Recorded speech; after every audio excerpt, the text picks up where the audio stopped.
We've got some. Hey, I'm Luis. And I'm Luis. And you're listening to the Content is Profit podcast. We spent the last 4 years learning the strategies and techniques from some of the top marketers in the world on how to create content that turns into profit.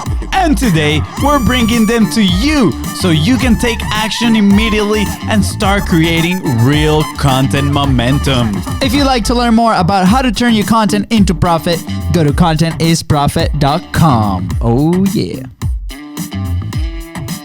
Let's get this party started now. Let's go. Okay, so I want to say, do you remember your first Friends episode? Do you remember when you watched your first Friend episode? Honestly, I don't remember when I watched my first Friend episode, but I've seen Friends. Who got you into it? So many times. Who got me into it? I don't know. I feel like I've started watching it back in Venezuela. There was they were just playing it all the time. It has been on for the for the longest time. And I remember it's one of those shows that you just hide in the background. It doesn't matter really if you tune in on episode 5 of season 1 or episode 14 of season 7. You can always get the hang of the story and have a good laugh. I know. And same thing, that was the show that I always had in the background. It was like that feel good, right? Like when we talk about content umami, right? For your content, what you're creating makes you feel good. This is the show that makes me feel good when I disconnect and go there. And I recently binge watched all 10 seasons.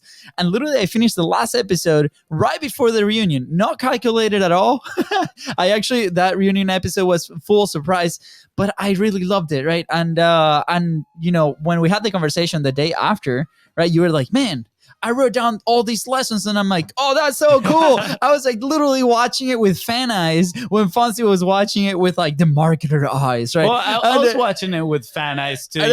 My heart was beating a little faster. Maybe one tear or two were shed as well. But yeah, definitely, I thought they had some really incredible and valuable business lessons inside of that. What was it? Hour and a half special? Yeah, I think it's almost 2 hours, and I was so excited. I made my popcorn and watched it, and other than crying, I think what Fonzie is wrote in there, and we kind of discussed a little bit, the other day on the car.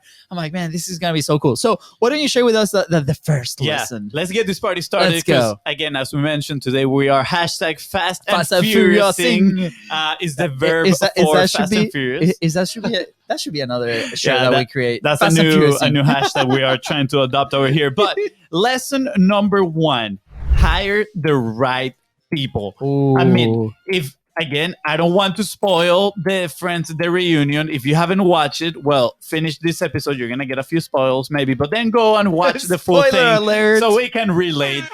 But first thing that resonated with me was how they hired these people, right? You see the cast, right? The cast. Yeah, the cast. The actors, not the producer, not the camera. I'm guessing the cast itself. They talk specifically with the cast. I'm guessing the whole team, they went through a very important, process of hiring everybody, but they talk specifically about the cast. Mm-hmm. And that is something that you don't really think about.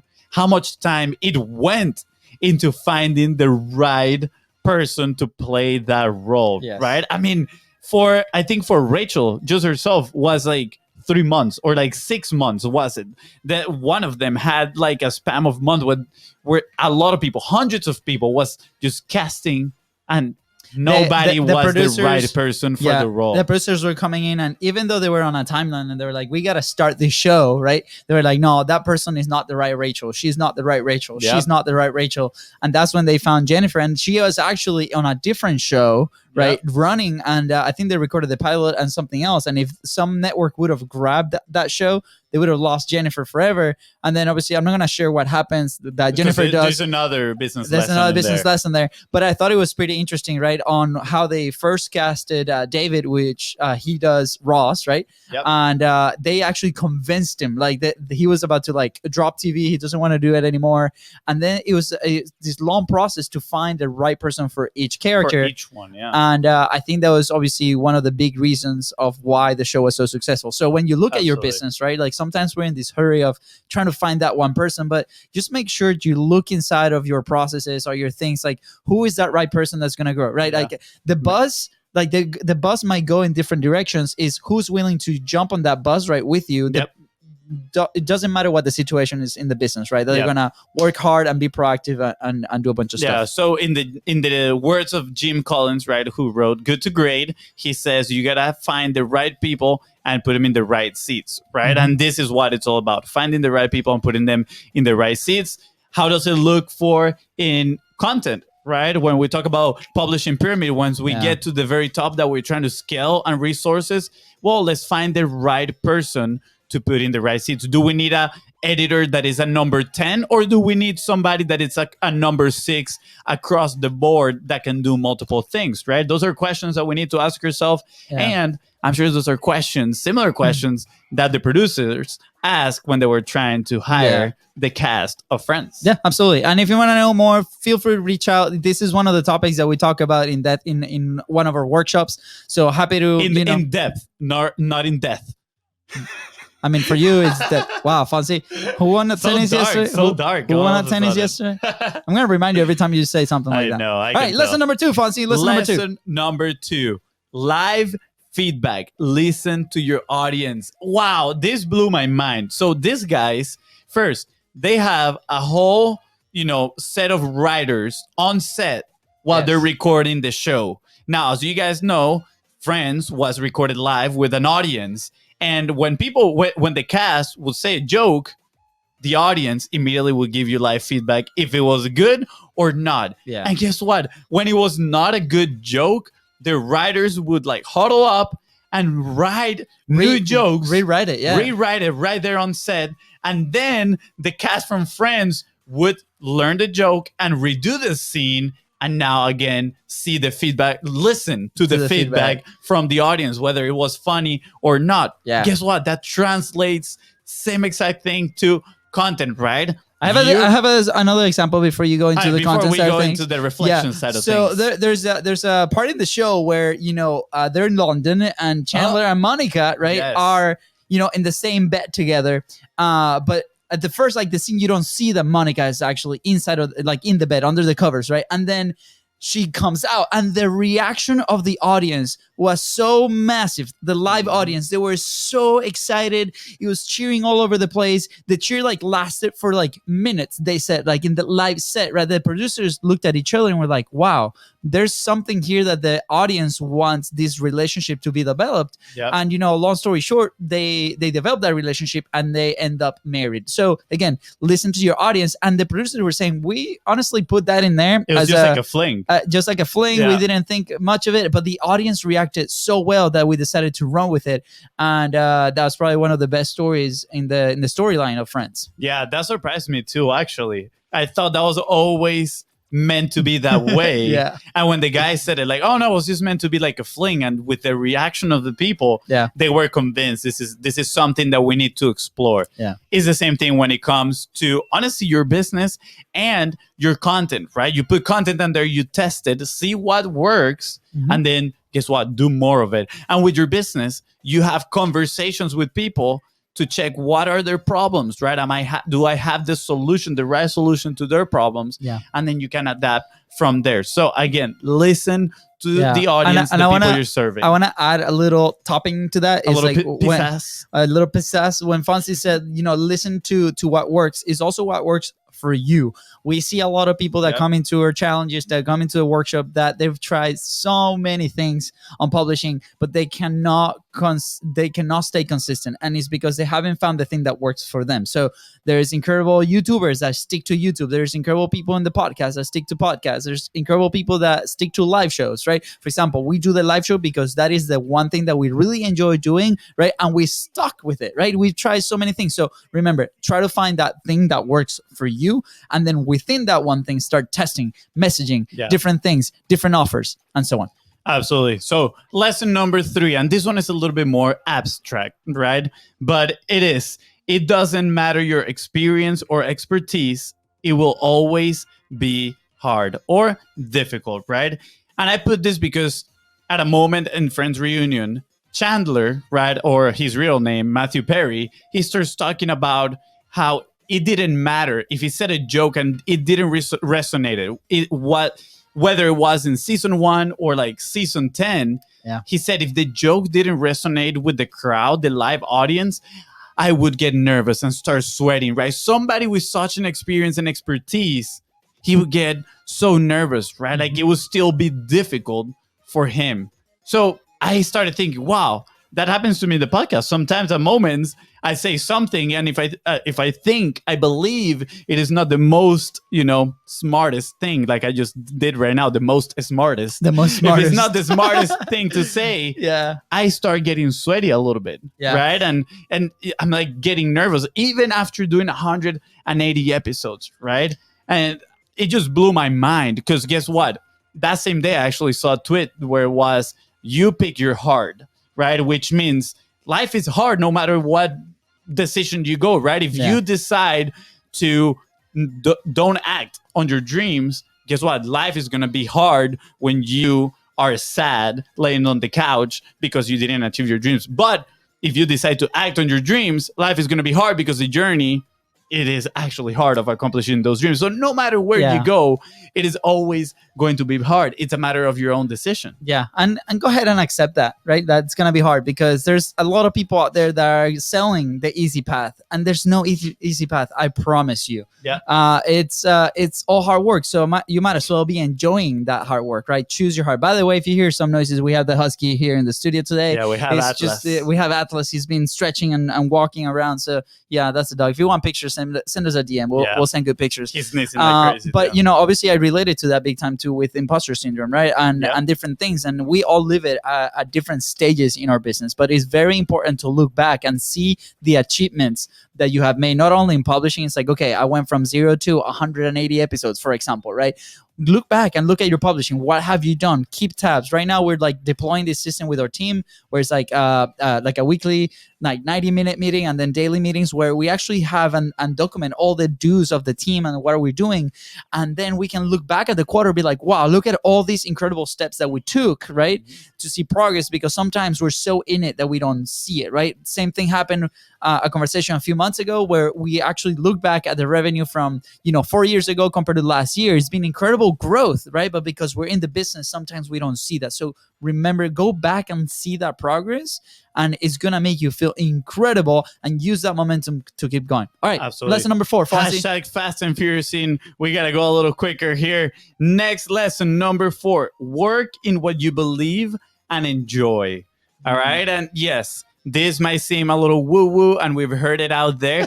Guess what? There are going to be moments inside of your career or inside the business that you're trying to build that are not going to be fun. There are tasks that are not going to be fun. We still need to do them. But the overall picture, work on something that you're passionate about. Why do we say this? Because in Friends, the reunion, Rachel actually shares a story that what my brother was sharing before, that she was actually working for another show. She did like the first, was it like 3 episodes or even more? She was consistently recording as the same time that she was recording. And she was the lead. She was the lead on that show. And she was the lead on that show. And she was recording at that same moment the first couple of episodes with Friends.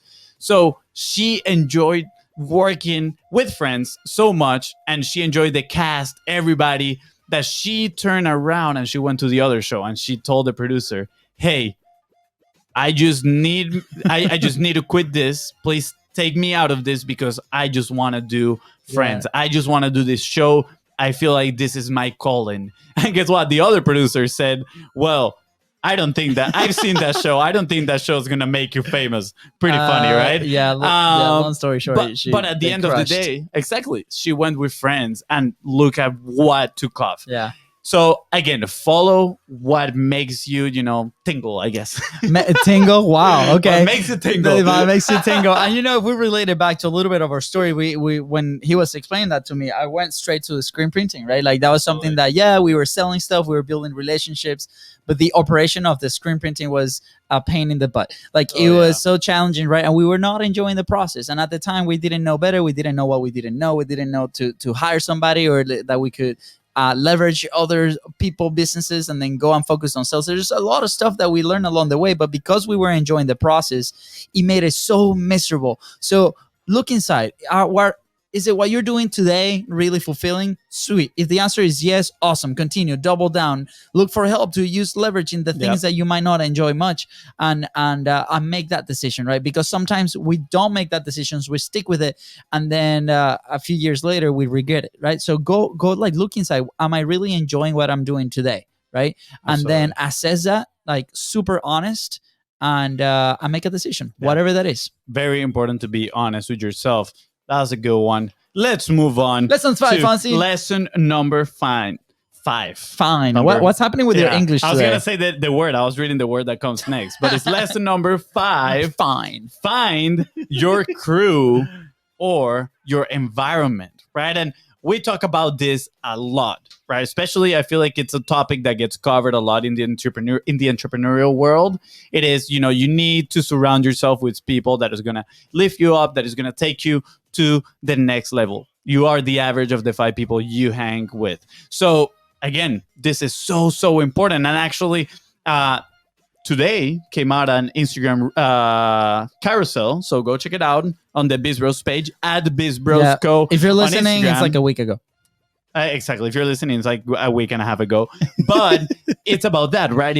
How do we, instead of how do we spend 10,000 hours trying to master something? How can we leverage the 10,000 hours of somebody else, of another crew, to learn? That is actually the real, I feel, shortcut to success.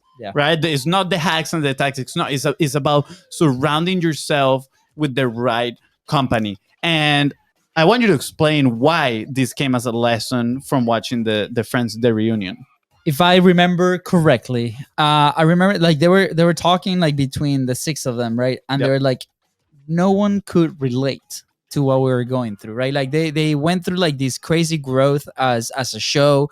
They went from unknowns to massive stars, like almost overnight, very fast, right? So, and they mentioned like, even though my family, right, even though my friends were understanding and supportive, they could not relate with the situation that they were living through, right? So, and what they found was in their group of 6, they were able to support each other and understand each other because they were all going through the same thing. So they became like inseparable, and they created this incredible bond because they were part of the same group of friends, like your crew, and so on. So often in the entrepreneurship world, like we think that we need to tackle this journey alone. We certainly were there, right? Like we've been very lucky because we're both brothers. Obviously, we know from each other, and we decided to tackle this together. But at the same time, there's times in the journey that we feel so alone. So the network aspect, the group aspect, the accountability aspect, the masterminds that we've been able to join solve that issue, because there's a lot of people that are going through the same thing. Even though, our families,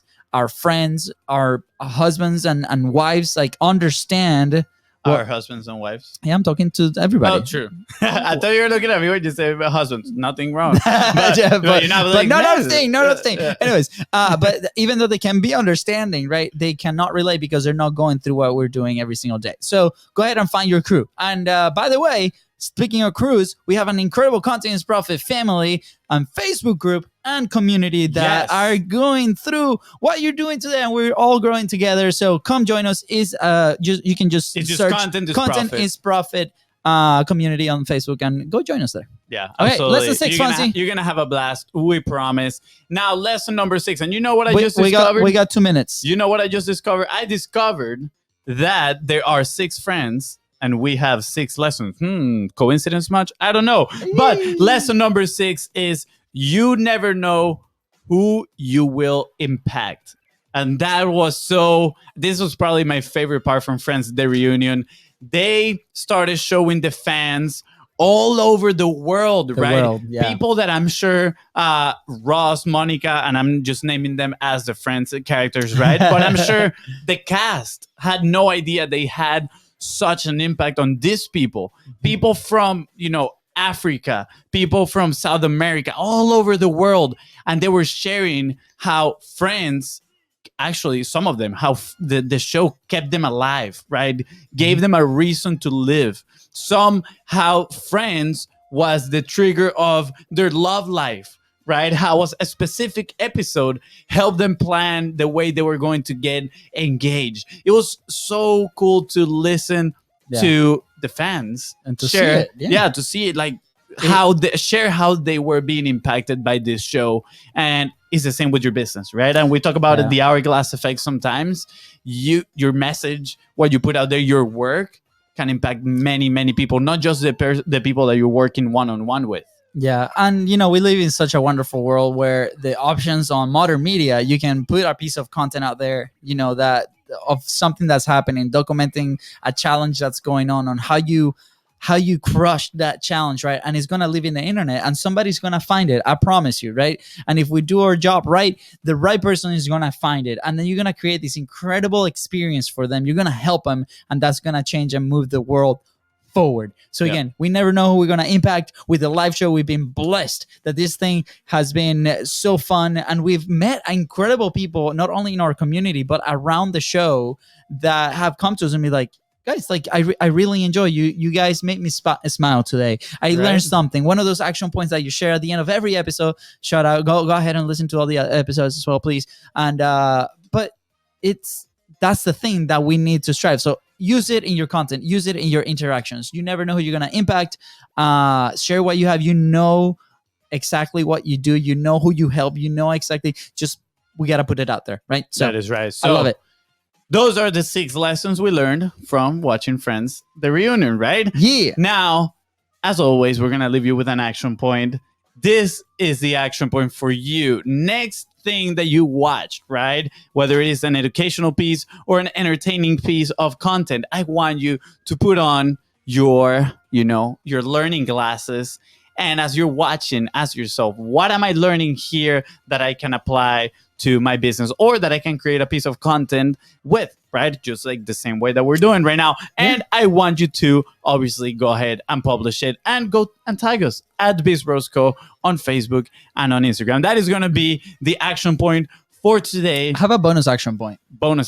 Yeah. Why don't you join us in the Content is Profit Facebook group? I mean, absolutely. Yeah, it's incredible. We're actually relaunching it. By the time this episode goes out, it's already relaunched, and there's going to be weekly trainings, some awesome guests, member stuff. Oh, it's going to be so good. It's going to be absolutely amazing. So come join us. Facebook group, Content is Profit. It's going to be there. We're actually going to, if you're watching this live, we're letting people in by the end of the week, beginning of next, and off we go to the races. Find your crew. That is right. We want to be part of that crew. We want to be part of your environment. We want to help you grow as well. So let's do this. With that being said, guys, thank you so much for tuning into the Content is Profit podcast. Go ahead and follow the show on your favorite platform and on social media at BIZBROS Co. That is right. And if you found today's 6 lessons impactful, please don't forget to share it and leave a 5-star review. Thank you. Bye, guys.